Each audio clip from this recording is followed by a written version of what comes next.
राज्यात सर्वाधिक पाठिंबा उद्धव ठाकरेंना कुठे मिळाला असेल तर तो मुंबईमध्ये। शिवसेनेतील फुटीनंतर मुंबईमध्ये शिवसैनिक ठाकरेंसोबत कायम राहिला। उद्धव ठाकरेंची खरी ताकद आजही मुंबईमध्येच आहे। त्यामुळे मुंबईत ठाकरेंना पराभूत करण्यासाठी शिंदेने ठाकरेंचे मुंबईमधील शिलेदार फोडण्यास सुरुवात केली। शिलेदार फोडून संघटनात्मक ताकदीवर वार करण्याचा प्लॅन शिंदेचा आहे। त्यामुळे महापालिका निवडणुकीला आणखी 8 महिन्यांचा कालावधी असताना त्यांनी ठाकरेंच्या पक्षातून आपल्या पक्षात इन्कमिंग वाढवले। एकनाथ शिंदेंच्या शिवसेनेत नुकतेच मुंबई महापालिकेचे माजी महापौर दत्ता साळवी यांनी प्रवेश केलाय। साळवींचा प्रवेश ठाकरेंसाठी मोठा धक्का मानला जात आहे। त्यातच एकनाथ शिंदेंनी आपल्या पक्षासोबत उद्धव ठाकरेंची साथ सोडून आतापर्यंत तब्बल 45 ते 50 नगरसेवक असल्याचं जाहीर केले।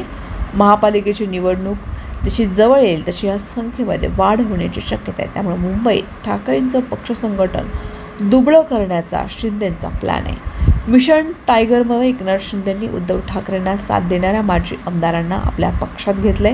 आता शिंदेंची नजर ही माजी नगरसेवक आणि ठाकरेंच्या पदाधिकाऱ्यांवर आहे। त्यामुळे ठाण्यामध्ये ठाकरेंच्या पदाधिकाऱ्यांना आपल्या पक्षामध्ये घेत शिंदेंनी ताकद वाढवली। तर नवी मुंबई महापालिकेचे तब्बल 13 माजी नगरसेवकांना शिंदेंनी आपल्या सोबत घेतले। यातील बहुतांश नगरसेवक हे शिवसेनेत फूट पाडल्यानंतर ठाकरेसोबत राहिले होते।